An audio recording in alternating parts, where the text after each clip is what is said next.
Bonjour à tous, j'espère que vous allez bien. C'est un plaisir pour nous de vous accueillir sur ce webinaire qui va être dédié à la facture électronique 2024.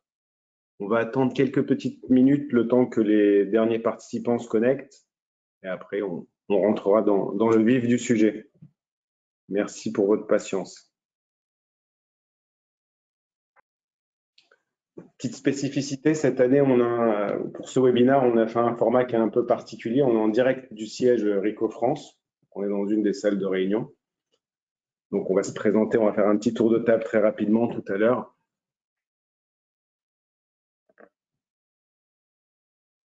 Pour ceux qui ont des problèmes de connexion, n'hésitez pas. On a Eric qui est présent avec nous, qui s'occupe de toute la partie communication et marketing. Donc, problème de son, de vidéo, n'hésitez pas à poser des questions dans le chat.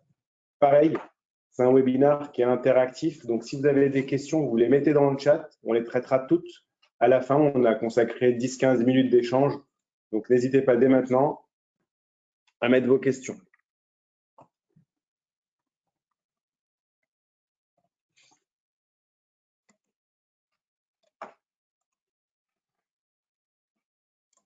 On va commencer le petit tour de table en attendant les derniers participants. Donc, j'ai la chance d'être accompagné par Sophie, qui est une experte en dématérialisation. Bonjour à tous. Merci beaucoup. On a avec nous Marc Ledreski, pardon, pour trop de mémoire, qui pareil fait partie de nos équipes. Et on a Florent qui représente l'éditeur, qui lui est en visio. Bonjour à tous. Florent. Alors aujourd'hui, on est sur un sujet d'actualité qui va porter sur la loi de la facturation électronique obligatoire qui va rentrer en vigueur en juillet 2024 pour toutes les entreprises assujetties à la TVA. Donc aujourd'hui, qu'est-ce qu'on va traiter? Les différents points. Quel est l'objectif de cette réforme? Donc, quel est l'objectif de cette réforme majeure pour les entreprises? Le calendrier et les avantages. Comment mettre en place et réussir son projet de dématérialisation de factures? Et quelles sont les différentes options qui vont être mises en œuvre? Vous verrez, on aura pas mal d'acronymes, PDP, OD, PPF, donc on reviendra dessus. Et n'hésitez pas, si vous avez des questions, vraiment à les mettre dans le chat, il n'y a pas de questions inutiles. L'objectif de ce webinaire, c'est vraiment de vous apporter de l'information. Dernier petit point, évidemment, on a notre outil DocuWare aujourd'hui. Rico France, c'est le premier intégrateur de la solution DocuWare et l'objectif, c'est de vous présenter aussi notre positionnement en tant qu'éditeur de solutions de gestion de documentaire et de dématérialisation et aussi de vous permettre d'y voir beaucoup plus clair sur ce qui va se passer et ce qui nous attend. Donc voilà, ce webinaire va, je l'espère, vous apporter beaucoup de connaissances et n'hésitez pas si vous avez des questions. Ce que je vous propose, je vais passer la main à Sophie qui va commencer et on y va. Merci beaucoup, Paul. Donc, bonjour à toutes et à tous. En introduction de ce webinaire, je vous propose de rappeler un petit peu l'objet et le contexte des changements qui vont s'opérer dans la façon de facturer. C'est dans l'impulsion politique au niveau européen que la France poursuit ses initiatives de réforme pour imposer progressivement la dématérialisation des échanges à tous les partenaires commerciaux assujettis à la taxe sur la valeur ajoutée. Donc, après l'obligation pour toutes les entreprises qui facturent les administrations publiques de le faire de façon dématérialisée depuis maintenant plusieurs années, la facturation électronique va s'imposer aux échanges B2B entre 2024 et 2026. Ces nouvelles obligations de recevoir d'abord et puis d'émettre des factures sous forme électronique impliquent la disparition progressive des formats papier et PDF. Elles imposent également que certaines données de la facture soient transmises à l'administration fiscale quasiment en temps réel pour simplifier, moderniser la collecte de la TVA, mais également aussi renforcer le contrôle sur les déclarations. Donc, l'ensemble de ces nouvelles obligations réglementaires vont avoir un impact assez fort sur votre façon de travailler, sur vos SI finances, sur l'organisation et la préparation de vos données. Et ça nécessite bien sûr d'être réellement bien préparé pour être en conformité avec ces nouvelles obligations réglementaires. Avant d'aller plus loin, juste un petit sondage. Je vous propose de prendre 1 minute pour répondre à une question par rapport à cette réforme et à quel niveau d'engagement vous êtes à l'heure actuelle par rapport à cette réforme de la facture électronique. Donc, je vous laisse 1 petite minute pour répondre et puis je reprendrai la suite de la présentation.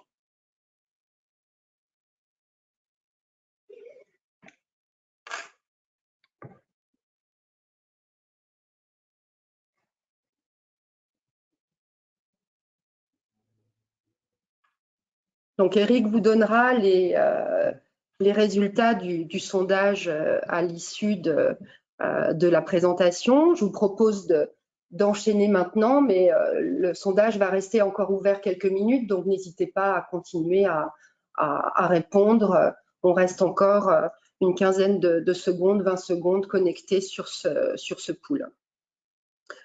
Donc, juste pour enchaîner, c'est dans un contexte vraiment global d'accélération de la transition numérique qui a été encore accentuée avec la crise sanitaire et l'obligation de transformer les flux de facturation. Alors on a le sondage qui a priori apparaît. Donc ce qui ressort de façon quasiment, oui, un tout petit peu plus de la majorité d'entre vous n'ont pas encore engagé le projet par rapport à cette transformation et à cette réforme. 22% sont en cours d'évaluation et 17% ont initié le projet en interne et 10% sont déjà engagés avec un partenaire. Donc pour les 10% qui sont déjà bien engagés avec un partenaire, c'est très bien. Pour tous les autres, je pense que le webinaire d'aujourd'hui donc se justifie totalement. Et j'espère que cette session va vous apporter à la fois des informations, mais aussi des clarifications par rapport à ce qui va être attendu et ce à quoi vous devez vous préparer, puisque effectivement 2024, ça paraît loin, mais finalement pas si loin que ça, compte tenu des choses qui vont être nécessaires de mettre en œuvre pour être en conformité. Donc, comme je le disais, l'obligation de transformer ces flux factures peut être perçue comme une nouvelle contrainte pour vos équipes finance, vos équipes IT, mais c'est aussi une réelle opportunité pour vos organisations de gagner en efficacité, d'améliorer la performance opérationnelle et aussi de recentrer vos ressources sur des missions réellement stratégiques. Donc, c'est un des objectifs de cette réforme. Donc, par rapport au calendrier et de ce qui va changer, dans le cadre des échanges commerciaux au niveau national, mais aussi international, ces changements s'inscrivent dans un calendrier européen, parce que d'autres pays en dehors de la France sont aussi dans les mêmes démarches. Et en France, toutes les sociétés vont devoir accepter les factures électroniques sur les flux achats, puis sur les flux ventes, donc les factures à la fois entrantes et les factures sortantes, dans les formats qui sont les nouveaux formats retenus ou les formats retenus par l'administration fiscale. On y reviendra probablement avec Florent un petit peu plus tard. Donc ça va dans un premier temps, à partir de 2024, concerner les très grandes entreprises, environ 300 organisations en France. Mais à partir de 2025-2026, c'est près de 5 millions d'organisations qui vont devoir se mettre en conformité par rapport à ces nouvelles exigences.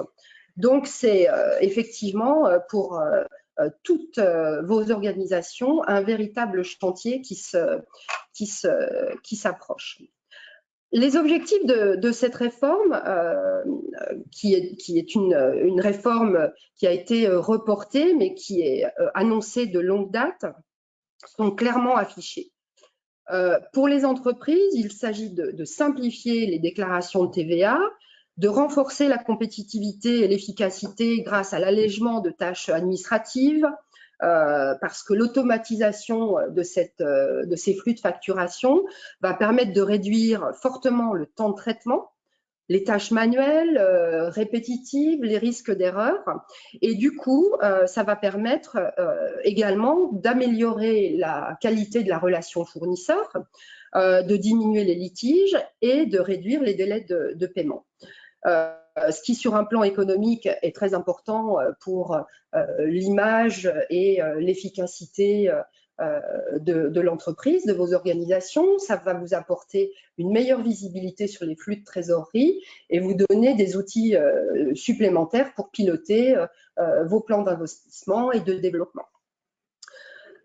Sur le plan économique, c'est une automatisation qui est aussi intéressante puisque si on regarde le coût moyen de traitement d'une facture aujourd'hui, on va dire en moyenne aux alentours de 20 €, on devrait pouvoir réduire cela d'environ 75% pour tomber aux alentours de 3-4 € par facture. Donc, c'est aussi un gain non négligeable. Enfin, pour l'administration fiscale, ça va apporter une meilleure visibilité sur les flux de trésorerie et sur les flux de TVA et les rentrées de l'impôt avec le pré-remplissage automatique des déclarations, mais aussi, on ne va pas se le cacher, de détecter les éventuelles fraudes de façon plus facile. Donc voilà, en résumé de cette réforme, les implications pour vous vont être, encore une fois, de pouvoir recevoir et émettre des factures au format électronique qu'on appelle structurées, qui sont les formats retenus par l'administration fiscale. Aujourd'hui, on est sur un socle de 3 formats, C2I, UBL et un format hybride, Facturix, qui est une combinaison de fichiers PDF pour la lisibilité de la facture et de fichiers XML pour les données qui vont être nécessaires pour le traitement de celles-ci dans vos ERP, mais aussi par l'administration fiscale.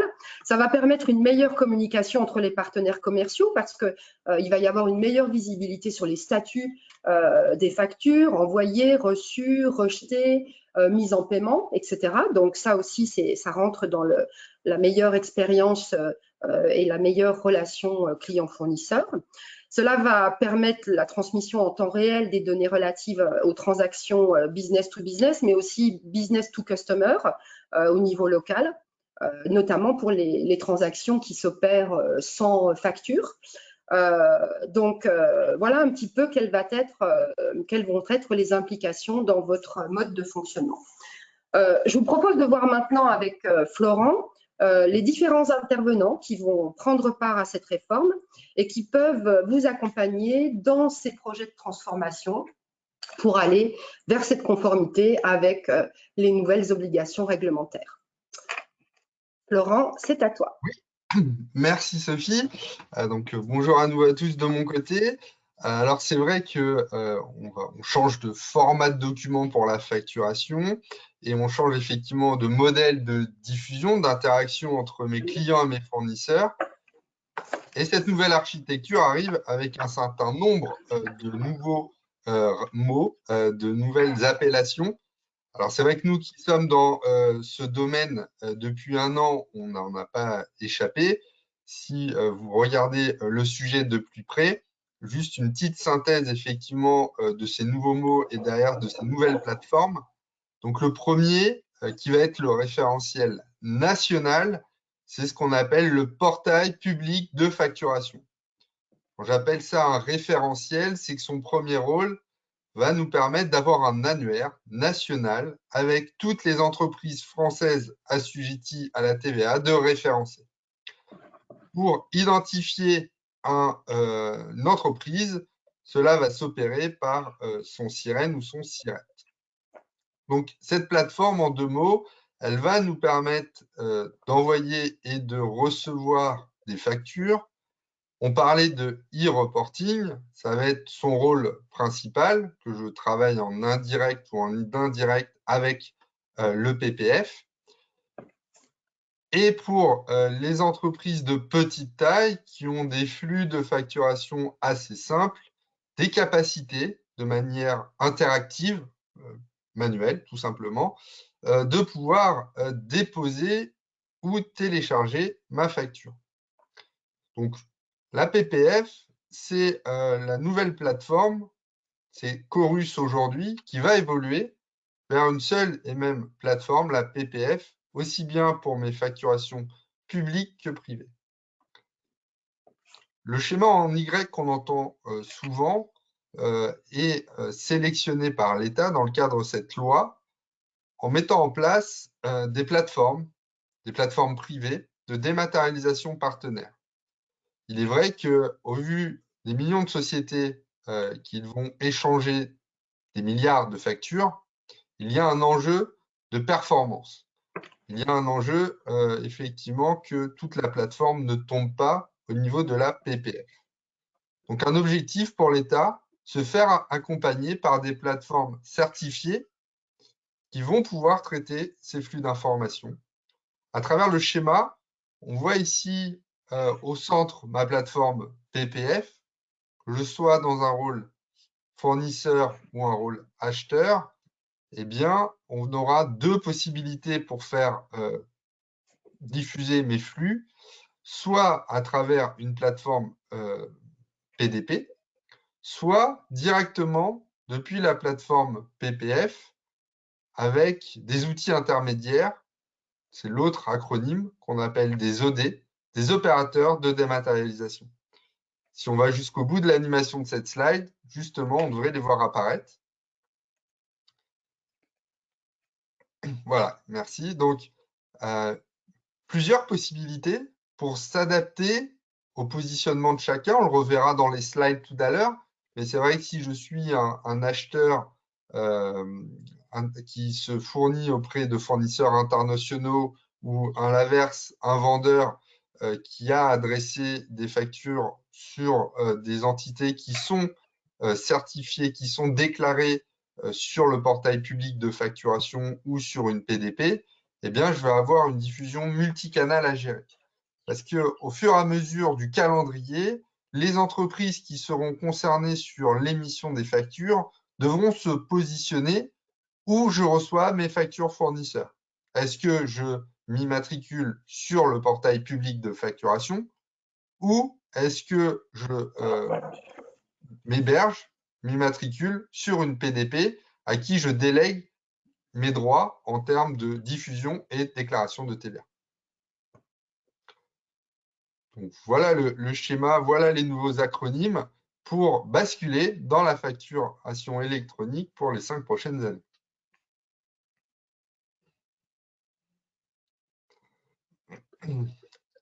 Donc, c'est vrai que en fonction de mes modes de collaboration, en fonction des natures de mes fournisseurs en termes d'approvisionnement, en fonction aussi des tiers avec lesquels je travaille, qui vont induire peut-être des facturations inter-filiales dans mon organisation.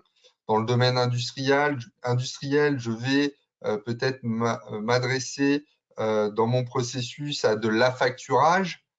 Quand je suis dans des sujets effectivement de remboursement de notes de frais payées par un tiers, c'est-à-dire par mon collaborateur, l'État nous aide en mettant à jour un cahier des charges, des spécifications sur lequel nous avons différents scénarios que vous allez vivre au quotidien. On en est rendu, je crois, à 25 cas expliqués. Et donc, on voit ici ensuite dans la réalité, en fonction de votre gestion du quotidien, par rapport à la TVA, par rapport au paiement, par rapport à la gestion des encaissements, par rapport à vos situations dans telle ou telle industrie, qu'il y aura des flux de facturation que je pourrai traiter avec un opérateur de dématérialisation sur des flux assez simples qui pourront être adressés automatiquement sur le portail public de facturation. Et d'autres où le PDP, à travers des outils de convertisseurs de flux, d'interopérabilité avec l'annuaire et d'interopérabilité dans ce nouveau réseau qui va se créer en France, mais aussi par extension au niveau européen avec le réseau PayPal, va pouvoir m'automatiser un certain nombre de tâches parce que j'ai des flux un peu plus avancés, un peu plus complexes qui sont peut-être supérieurs de l'ordre de 20 à 30 à 40%. Et donc, en passant par la plateforme PDP en partie ou complètement, j'aurai un gain de productivité et une conformité qui sera inégalée. Et donc, c'est ce positionnement qu'on va déployer, mais il y a aussi un rôle de conseil, un conseil que vous pouvez avoir auprès de votre expert comptable, à travers des spécialistes finance de RICO, pour aborder ces différents sujets et faire des propositions ensuite dans la bonne architecture qui vous convient en fonction de votre organisation et de votre secteur d'activité. Voilà, avec l'animation, on voit que tout est possible. Donc, je parle au sens large. Maintenant, concernant DocuWare. Donc, DocuWare, nous avons la chance d'accompagner des organisations, des PME, jusqu'à des ETI et des comptes du CAC 40. Donc, nous avons un grand écart à faire avec cette loi pour proposer des solutions adaptées à chacun des profils de nos clients. Donc, le premier niveau, c'est que DocuWare sera un opérateur de dématérialisation. DocuWare pourra interagir avec la plateforme publique de facturation pour adresser en mode API, ce qu'on appelle connecté automatiquement, les flux de factures en format UBL, l'un des trois formats choisis, pour poster ma facture et en fonction de l'acceptation en termes techniques de rejet de ma facture ou auprès de l'acheteur, eh bien, le cycle de vie de cette facture pourra être remonté dans DocuWare, pourra être remonté dans votre outil comptable ou dans votre ERP. Les avantages, comme on voit sur la slide suivante, c'est que DocuWare en tant que codé, et on le verra tout à l'heure en démonstration, est déjà compatible avec des formats FactureX en entrée et en sortie. Notre ADN, notre cœur de métier, c'est effectivement d'avoir un archivage de mon dossier fournisseur, un archivage de mes pièces, dont un coffre NF203 qui permet de démontrer la sécurité et l'intégrité des documents, mais aussi qui me permet, à travers ce système d'archivage et les workflows de traitement, de pouvoir avoir une piste d'audit fiable de bout en bout. Enfin, je reviendrai dans la partie démo, c'est que nous sommes déjà compatibles avec le portail Chorus Pro qui va devenir le fameux PPF au sein de Mairie. Donc, quand on va directement se connecter au portail Chorus pour récupérer les factures et lancer des workflows de contrôle, de rapprochement avec les commandes du serveur Atlas et du bon à payer auprès du service concerné, mais aussi dans les organisations privées qui facturent des entités publiques, où là, nous postons automatiquement les factures clients avec les contrôles en adéquation et le cycle de vie de la facture déjà dans notre système de workflow. Donc, des deux côtés, pour demain, ça va être une évolution, mais notre rôle d'opérateur de dématérialisation pourra être maintenu et conforté avec ces nouvelles possibilités d'interaction.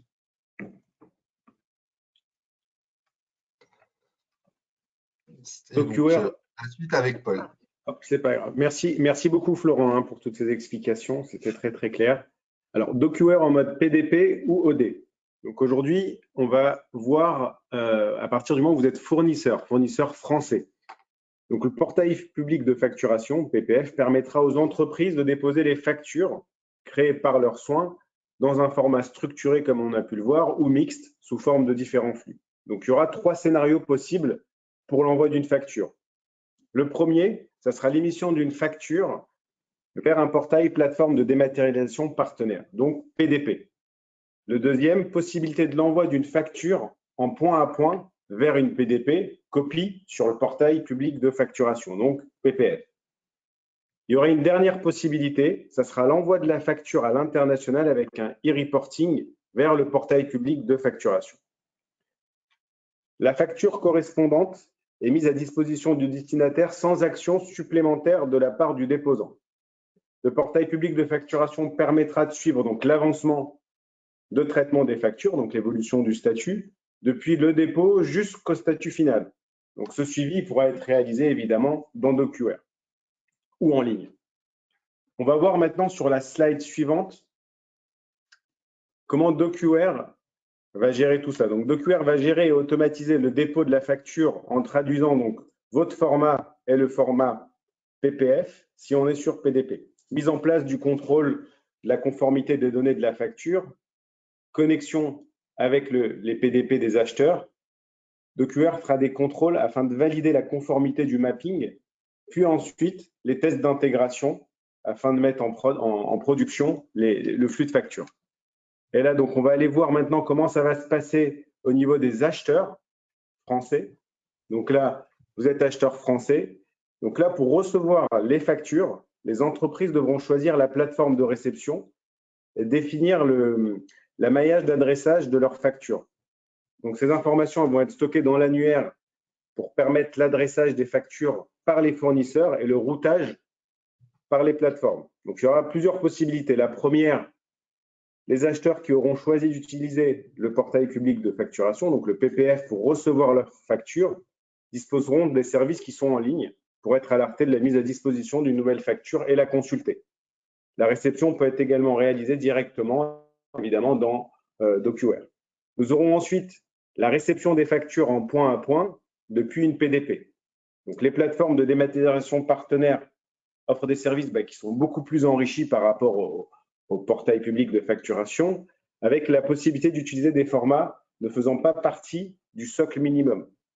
La plateforme de dématérialisation partenaire choisie par le fournisseur aura la possibilité de transmettre directement la facture à la plateforme de l'acheteur. Si cette dernière elle est également PDP, alors la plateforme d'émission devra transmettre aussi le flux vers le PPF. Donc là, on rentre un peu dans le détail, mais l'objectif, le message qu'on veut passer, c'est de vous dire que demain, on va automatiser au maximum afin d'archiver ensuite dans DocuWare et d'alimenter des workflows. Donc ça, c'est vraiment le point important qu'il faut retenir. On va voir sur la slide suivante comment ça va se dérouler aussi de ce côté-là. Donc, au niveau de la réception de la facture, donc pareil, on va automatiser depuis DocuWare la traduction entre les formats PDP et les formats et votre format si PDP. Et il y aura une automatisation en réception du paramétrage de la connexion avec le PPF. Concrètement, ce qu'il faut retenir, c'est qu'on automatise vraiment le tout et que vous gagnez en productivité, on réduit les tâches chronophages et on gagne en valeur. Là, on va redonner la main à Florent pour faire un zoom sur les outils d'intégration de DocuWare. Oui, alors je veux bien prendre la main parce qu'après j'ai une dizaine de slides et la partie démonstration. Okay. Si vous pouvez me donner le partage, ça sera plus fluide. Eric va te donner la main.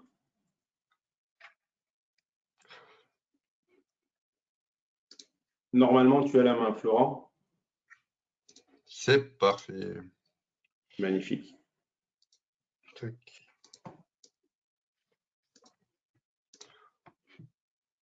Vous voyez correctement ma slide?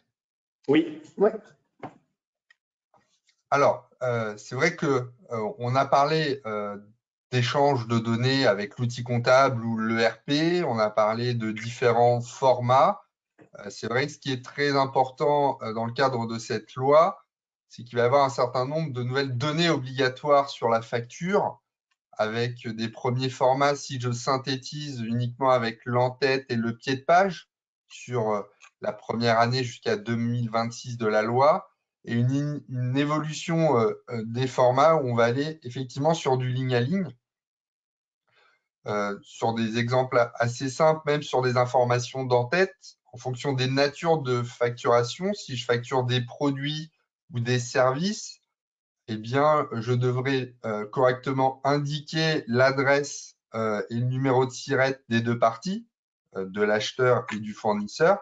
Et typiquement, si l'adresse de facturation est différente de l'adresse de livraison, ces informations devront être aussi reportées en informations obligatoires et presque légales sur mes factures. Donc, un enjeu au niveau de vos référentiels de compte tiers qui est important. Des enjeux effectivement où on va avoir de la data représentée dans les systèmes sous forme de PDF, mais pouvoir compléter cette donnée pour aller générer des flux structurés UBL ou des factures X avec le contenu dans un XML de ma facture PDF, ce qui va permettre après au système d'OQR en tant qu'OD ou de PDP de générer des contrôles avant soumission et d'être sûr que je suis en conformité. Donc, pour répondre à ces enjeux, on a effectivement des solutions leaders aujourd'hui sur le marché, des grands donneurs d'ordre comme Cegid, Sage, Vivalto qui vont travailler sur leur flux. Mais au quotidien et par expérience, on rencontre de nombreux éditeurs de gestion comptable ou de RP qui sont spécialisés sur le métier de ce secteur d'activité. Et du coup, ils ont un peu plus de retard sur la mise en conformité. On l'a vu avec Chorus, c'est des gens qu'on a aidés. Et donc, des enjeux métiers et de données qui sont importants. Pour répondre à ce panorama et à ces différentes problématiques, eh bien, dans la plateforme d'OQR, vous avez toute une philosophie disponible sur étagère qu'on aime appeler no-code, low-code, pro-code. Ça signifie quoi? Au niveau du no-code, dans des interfaces, et je vous montrerai sur la première démonstration, très graphique, la possibilité de pouvoir récupérer le document, typiquement avec une imprimante virtuelle ou des échanges par des répertoires, mais aussi de pouvoir compléter mon flux de métadonnées, ce qu'on appelle dans DocuWare des index, par rapport à la source qui est l'outil comptable ou de RP. Donc, si les informations au lancement des premiers mois de votre obligation, le PDF n'a pas toutes les données, eh bien, on peut aller les compléter en allant directement dialoguer avec votre outil comptable. Et de manière, une approche de gestion de projet, de configuration avec les outils standards de DocuWare. Donc, c'est vraiment ce qu'on appelle le no-code prévu en standard dans les outils de configuration. Ensuite, on parlait de secteur d'activité où on a des enjeux, typiquement sur la situation de chantier dans l'immobilier ou la construction, mais dans d'autres aussi secteurs d'activité où les workflows peuvent être un peu plus avancés, où je vais avoir une collaboration avec l'externe. Et là, le workflow interne, mais qui peut être aussi porté vers l'extérieur, si je parle des situations de chantier avec des architectes, va prendre tout son sens. Le workflow, là aussi, on a une interface pour faire ce qu'on appelle un peu en low-code, donc en design informatique, les différentes étapes importantes de contrôle et d'interaction avec des utilisateurs. Le fait que les systèmes comptables, les CRM, les ERP soient de plus en plus portés dans des systèmes cloud, publics, eh bien, on n'a plus accès à la base de données. Mathématiquement, la base de données n'est plus en local, n'est plus chez vous. Et donc, pour pallier à ce sujet, DocuWare a lancé des connecteurs avec des plateformes d'iPaaS. Donc, un iPaaS, c'est un logiciel, lui aussi dans le cloud, qui permet de créer un connecteur. Donc, il y a un connecteur entre DocuWare et Make. Aujourd'hui, c'est le nom du premier iPaaS qu'on a sélectionné. Et quand je rentre dans Make, eh bien, j'ai toute une bibliothèque de connecteurs avec différents ERP et CRM du marché. Et concrètement, ça me permet de connecter ma base de données de mon ERP dans le cloud avec la base de données de DocuWare qui peut être installée chez vous ou dans le cloud lui aussi. Donc, une connexion bidirectionnelle, facilitée là aussi par des outils de design assistés, très intéressants. Et d'autres connecteurs iPaaS vont arriver avec Microsoft de la plateforme Power Platform au mois d'avril. Donc, une stratégie tournée aussi sur le low-code pour aller vite sur l'interaction et la création de connecteurs. Enfin, pour des clients qui gèrent des volumes très importants de documents, qui ont une maîtrise des outils d'API, eh bien, un outil DocuWare complètement APIisé, avec même un SDK qui permet d'y aller pas à pas dans ces outils de développement et qui vous permet de pouvoir piloter via ces API toutes les fonctionnalités de DocuWare et de créer par vous-même vos propres connecteurs ou scripts de traitement. Alors, au niveau de la démonstration, je vais commencer effectivement sur le traitement de la facture X. Nous l'avons dès à présent aujourd'hui. On le voit que certains grands ERP commencent à l'activer. Donc, on peut, chez certains clients, commencer tout doucement à l'utiliser, mais c'est encore assez mineur. Quoi qu'il arrive, dans DocuWare, dans les outils que dispose DocuWare, on a une capacité d'interpréter et du coup d'utiliser ce format pour automatiser l'indexation et le stockage des documents. Donc ici, l'idée, vous m'excuserez, c'est pas de présenter DocuWare au sens large, je rentre directement dans le back-office qui s'appelle ici traitement du document pour vraiment zoomer sur cette partie interpréteur de facture X. Donc, on a uploadé ici un exemple de facture. Généralement, on utilise l'outil pour aller mapper des informations directement sur le modèle de facture. Donc, on utilise beaucoup pour les factures clients, pour les BL, c'est tous les documents sortants. Et là, normalement, quand c'est un PDF texte, je viens mapper sur le document et ça me permet d'aller alimenter sur la droite une boîte de dialogue de stockage qui représente mon armoire DocuWare et qui me permet de gérer les documents avec des mots-clés des index. Une liste assez exhaustive et personnalisée. Demain, avec le facture X, c'est qu'on n'a plus besoin d'aller mapper ces informations. Parce que comme vous pouvez le voir ici, j'ai une vue document de ma facture, mais je peux avoir tout de suite sa vue XML, métadonnées. Et quand j'appuie sur le bouton métadonnées, on retrouve ici un certain nombre d'informations qui respectent la norme EN 16931. Donc, c'est une norme internationale sur la facture électronique. On a ici un exemple quand je parlais de facture X simple, parce qu'on n'a que les informations d'en-tête et de pied de page liées aux vendeurs, aux acheteurs et aux informations de paiement. Demain, ces informations obligatoires vont s'allonger et on aura même des onglets avec toutes les lignes de tous les produits facturés, avec leur remise, avec leur quantité. Donc, pour faire simple, c'est que là, on a effectivement, peu importe ensuite la facture du fournisseur, un format structuré. Quand je vais renseigner une fois dans mon DocuWare le numéro de facture, il est toujours en troisième ligne dans le chapitre propriété du document.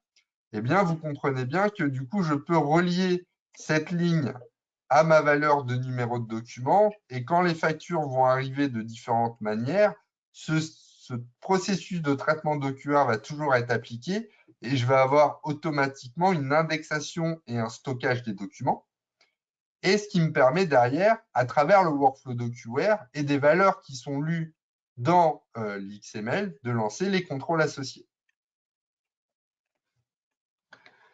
Donc, on vous dit qu'effectivement, DocuWare supporte le facture X. Pour illustrer clairement ce point, vous en avez ici la preuve avec une vue PDF ou XML de ma facture. Ensuite, dans DocuWare, nous avons effectivement aussi une visionneuse de documents. On est l'éditeur de cette visionneuse de documents, ce qui nous permet d'aller au-delà du possible ou d'aller plus loin que tous les autres. Plus loin que tous les autres, c'est-à-dire qu'aujourd'hui, effectivement, on travaille beaucoup avec cette visionneuse sur du PDF, sur du Word, de l'Excel, des images, tous les documents qui sont dans mon dossier fournisseur. Et on a commencé à faire évoluer notre visionneuse de documents pour pouvoir interpréter du XML, du C2I ou de l'UBL. On le disait, on va être sur une phase hybride. On va avoir plusieurs formats.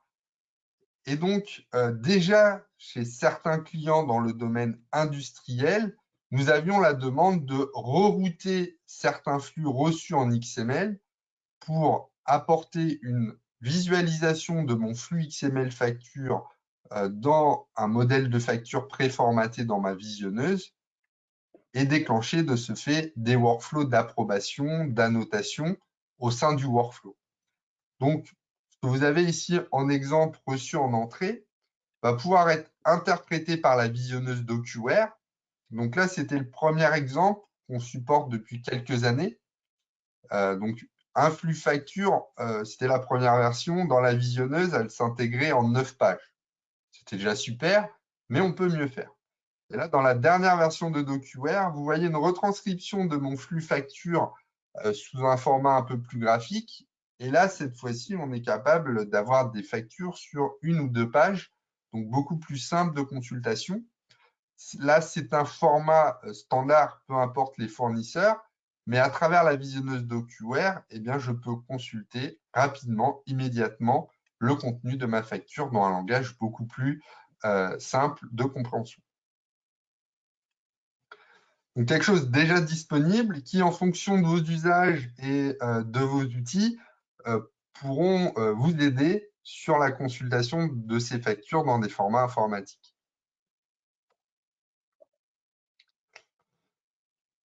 Ensuite, je souhaitais illustrer le cycle de vie des factures, donc, qui seront vraiment une révolution, qui seront une aide pour les services comptables en vue de réduire le nombre de sollicitations par mail qui vient de l'interne ou des relances par téléphone de fournisseurs, puisque l'information va pouvoir être partagée en temps réel. Et ces bénéfices qu'on observe déjà avec les clients qui collaborent avec des entités publiques, eh bien, je souhaitais vous le présenter. Donc, c'est vrai que dans le back-office, vous avez ici un exemple d'un portail, d'un workflow, excusez-moi, qui dialogue avec le portail Chorus, différentes étapes. Donc, c'est là où on va pouvoir automatiser avec ce robot et ce scénario l'envoi et la mise à jour des statuts. Et donc, chez un client, une fois que la facture aujourd'hui PDF est avalée par DocuWare, interprétée, stockée, le workflow va s'allumer. Ce workflow, il m'indique en bas à gauche les informations liées au niveau du SIRET de destinataire. Et donc là, il a fait une première requête, une première demande informatique au serveur Chorus. C'est-à-dire que quand il envoie une requête avec ce numéro de SIRET, il a un retour. Et ce retour est très intéressant parce que si c'est la première fois que je travaille avec cette entité publique, il y a peut-être des informations qui ont été mal saisies ou qui ont mal été reportées dans l'outil comptable. Là, DocuWare va me permettre de faire un contrôle où j'ai effectivement en numéro d'interrogation le SIRET. En retour, eh bien, en information, il me dit « Oui, vous avez de la chance, ce SIRET, il existe bien. » Ah, très bien. Et si c'est référencé, je peux avoir les différents services destinataires. Donc, est-ce que c'est plus le service de gestion des écoles ou des animations de la mairie ou les services techniques de la mairie? Ensuite, en fonction des activités et des tailles des entités publiques, ici, il peut y avoir des informations obligatoires, comme le numéro de commande ou le numéro d'engagement, des pièces obligatoires par rapport à des PV de livraison ou des PV de recettes. Donc, toutes ces informations vont remonter à ce moment-là, qui me permet de compléter mon flux si j'ai une information manquante. DocuWare va enregistrer ces règles pour ce client et derrière, il va opérer des contrôles pour les futures factures. Mais ce qui est important, c'est qu'une fois que ma facture elle est postée, j'ai un numéro d'identifiant unique, ici le 48 00 727. Et c'est ce numéro qui va me permettre, un peu comme un numéro de pièce quand j'envoie une facture comptabilisée dans mon outil comptable depuis DocuWare, de mettre à jour les différents statuts d'avancement de ma facture. Aujourd'hui, sur la plateforme Chorus, j'en ai 7. Demain, j'en aurai à peu près l'équivalent avec la PPF, en fonction des statuts techniques, métiers et ensuite avec mon client. Mais c'est de cette manière aujourd'hui que nos clients qui sont connectés à la plateforme Chorus contrôlent les statuts de leurs factures directement depuis DocuWare. Ils n'ont plus à se connecter à la plateforme. Et par extension, l'information va pouvoir être partagée avec non pas uniquement DocuWare, mais via les nouveaux outils collaboratifs que peuvent être Teams ou Slack. dans la dernière version de DocuWare, les 2 dernières versions, on a mis l'accent sur l'interopérabilité avec ces outils qui sont de plus en plus utilisés dans les organisations pour faire des groupes commerce, pour faire des groupes ADV ou pour publier de l'information. Donc là, dans cet exemple, vous voyez que DocuWare, dès qu'une facture a pu être mise en paiement, eh bien, on va pouvoir poster cette information dans un channel, dans un groupe, pour repartager l'information avec une possibilité d'accéder à l'image du document. Donc aujourd'hui, c'est vrai qu'on le fait dans cet exemple énormément quand un nouveau contrat ou une nouvelle commande client est enregistrée. Et ici, on voit le nom du client, le volume du contrat, le statut et un accès vers l'image de ce contrat.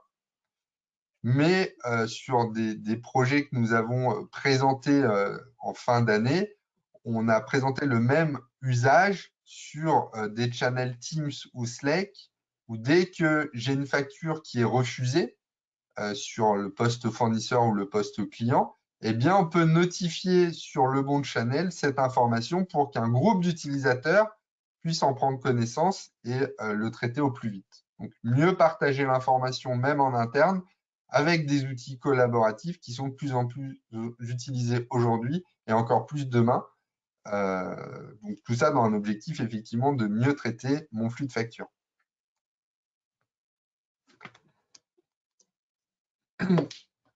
Voilà ce que je souhaitais vous montrer, vous matérialiser sur l'existant aujourd'hui.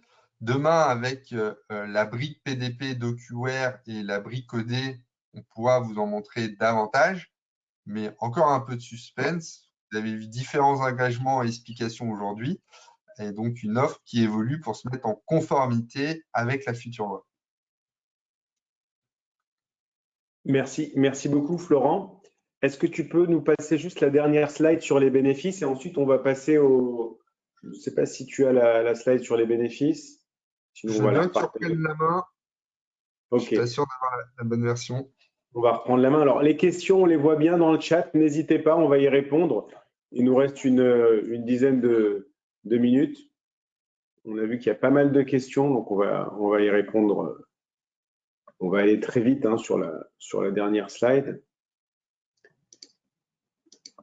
Donc, les bénéfices. Donc, on va évidemment supprimer tout ce qui est technologie de la DRAD. Donc, il n'y aura plus de sérisation, etc.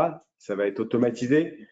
On gagne en productivité, on réduit tout ce qui est tâches chronophages, répétitives. Donc, au niveau des métiers, en termes d'usage, là, on gagne vraiment beaucoup. Un échange unique, vendeur-acheteur. On réduit tout ce qui est risque d'erreur, des doublons, des doubles paiements, etc.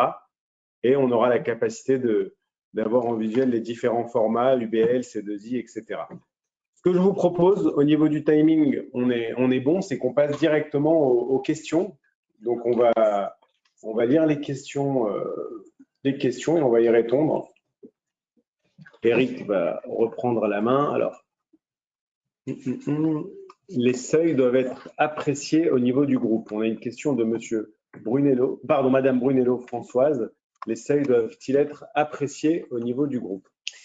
Alors, sur ce point, je ne suis pas sûre de comprendre complètement la question. Est-ce qu'on parle des seuils de chiffre d'affaires par rapport à la catégorie d'entreprise, ou est-ce qu'on parle dans un groupe d'une possibilité qui a été donnée par l'administration fiscale de créer un groupe TVA avec un assujetti unique qui sera redevable des obligations déclaratives.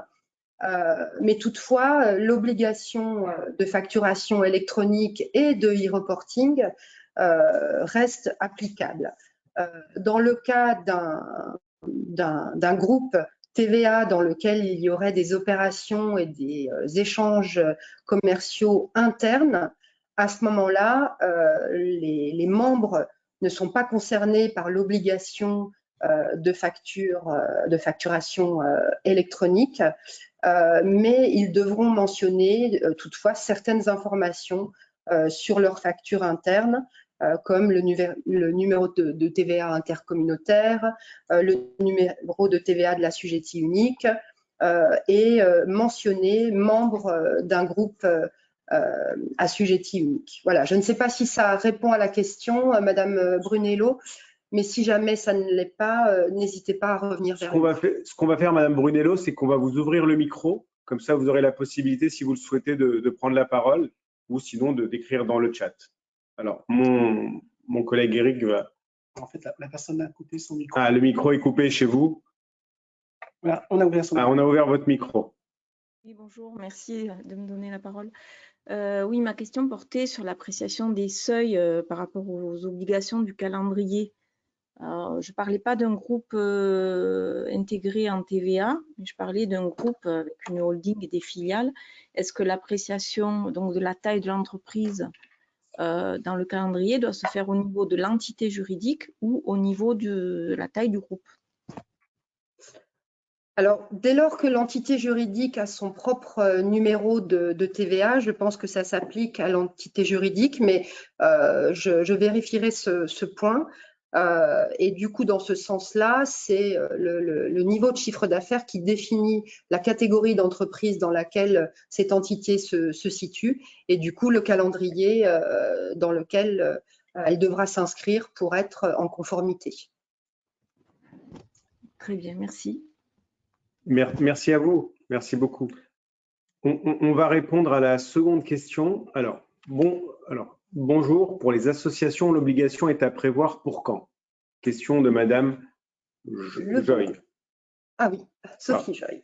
Alors, pour les associations, la dernière mise à jour de la liste de questions fréquentes postées par l'administration précise que lorsque les associations ont des activités non lucratives de façon essentielle et que leurs recettes lucratives pour certaines de leurs activités sont inférieures à 62 250 € par année, elles ne sont pas concernées par l'obligation de facturation électronique, mais en revanche, elles rentrent dans le cadre du e-reporting.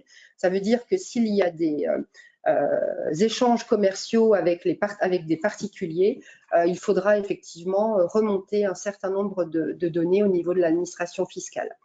Les associations ne sont pas concernées, donc pour celles qui réalisent un chiffre d'affaires donc inférieur à ce seuil, elles ne sont pas concernées par l'obligation d'émettre des factures ni de e-reporting. Merci beaucoup, Sophie. On va passer à la question suivante. Madame Lebeau. Alors, bonjour. À ce jour, êtes-vous un PDP officiel ou c'est en cours?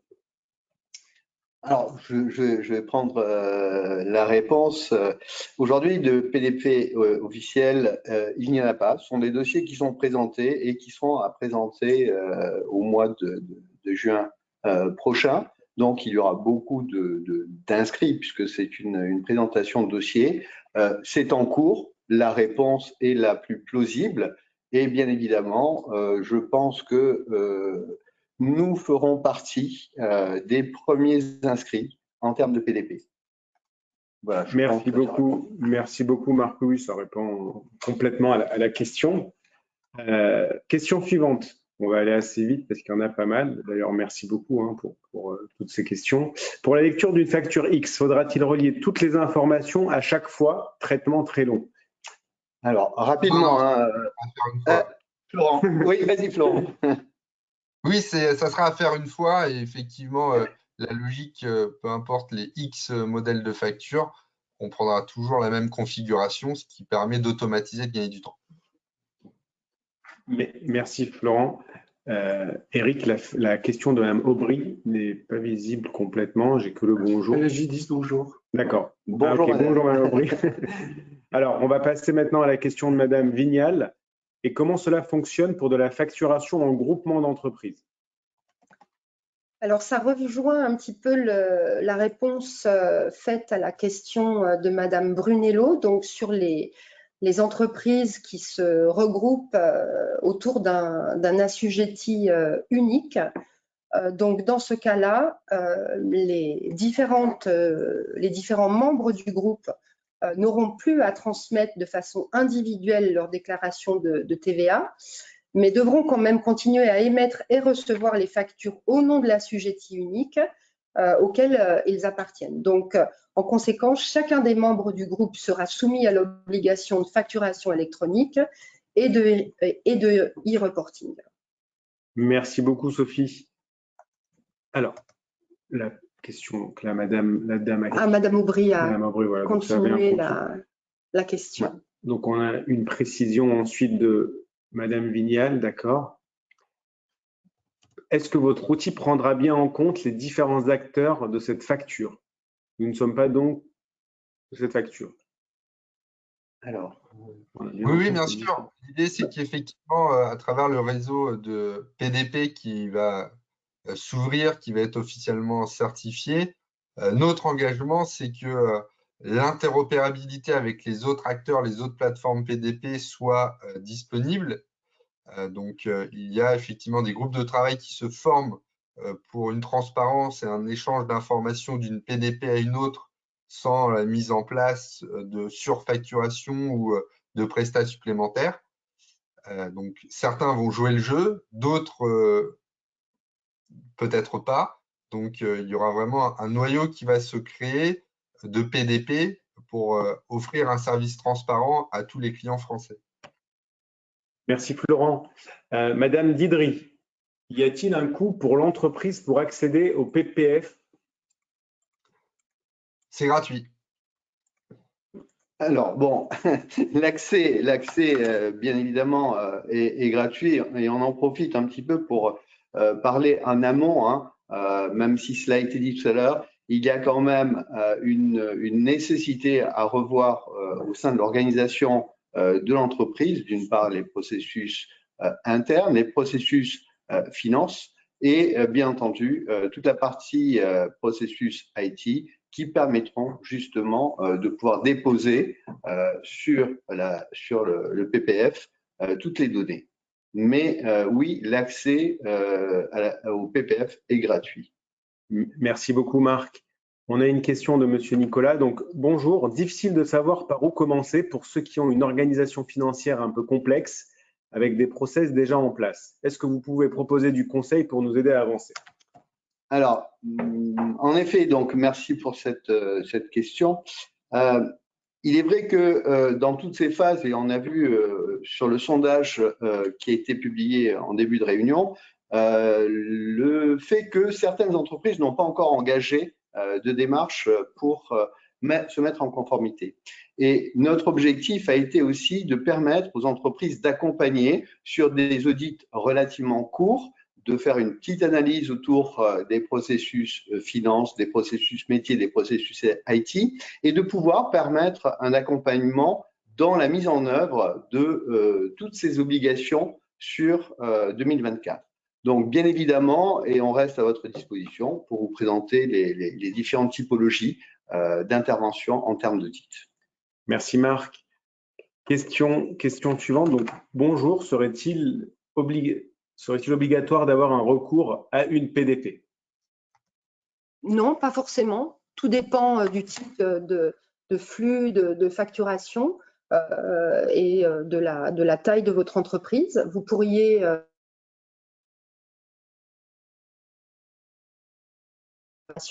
travailler directement avec le portail public de facturation. Donc, il faudrait poser un petit peu plus de détails autour de cette question pour vous répondre de façon plus complète. Et merci Sophie. Et ça, on peut rebondir sur la question précédente.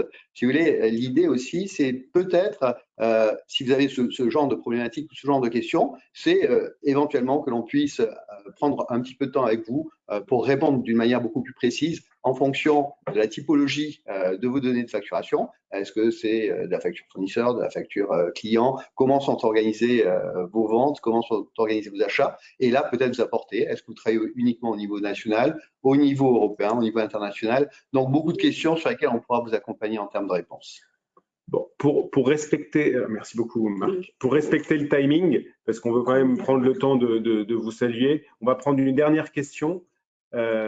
Et ensuite, il ne faudra pas hésiter, si vous avez la moindre question, vous rapprochez de votre commercial RICO et on aura la capacité de vous accompagner. Une bonne question. Comment se fait le lien entre la réception des factures et la comptabilisation dans le logiciel comptable? Alors, on va peut-être se disputer avec Florent pour répondre. Vas-y, Marc, vas-y. Non, alors tout simplement, alors ce sont des processus que l'on maîtrise bien, hein, puisque c'est une activité que nous avons mis en œuvre depuis de nombreuses années. Tout simplement, on va mettre en place, si vous voulez, toute une notion d'analyse, bien entendu, des différents flux de factures fournisseurs. Et ensuite, donc, il y a tout un processus qui sera établi soit, comme on l'avait vu tout à l'heure, en termes d'OD, hein, opérateur de dématérialisation, ou en intégrant la partie PDP. Tous ces traitements vont être tracés de l'arrivée. Il va y avoir des statuts qui vont permettre de faire une mise à jour au sein de l'ERP.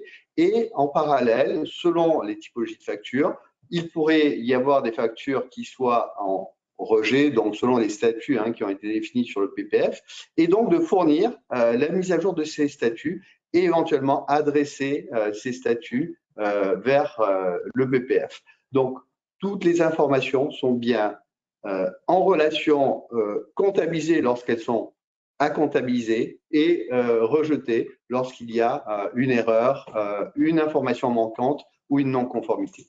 Voilà, rapidement répondu. Merci Marc. Je vous prie de m'excuser, Madame Linel, pour les questions auxquelles et les autres éventuellement pour les questions auxquelles on ne peut pas répondre aujourd'hui, mais compte tenu du timing, je vous propose de terminer cette séance avec un dernier petit sondage. Et puis encore une fois, n'hésitez pas à nous solliciter et à revenir vers nous si vous avez des questions plus précises. Si vous souhaitez, comme Marc l'a expliqué, que l'on puisse revenir vers vous sur des sessions dédiées avec nos experts et qui pourraient, pourquoi pas, réaliser une petite session de questions, de clarifications, mais aussi, pourquoi pas, d'audit, comme c'est proposé dans le sondage. Donc, merci beaucoup pour votre temps, votre présence à ce webinaire et à très bientôt si vous le souhaitez. Merci. Merci beaucoup. Au revoir. Merci Au revoir. à tous. Au revoir. Merci Florent. Merci Florent.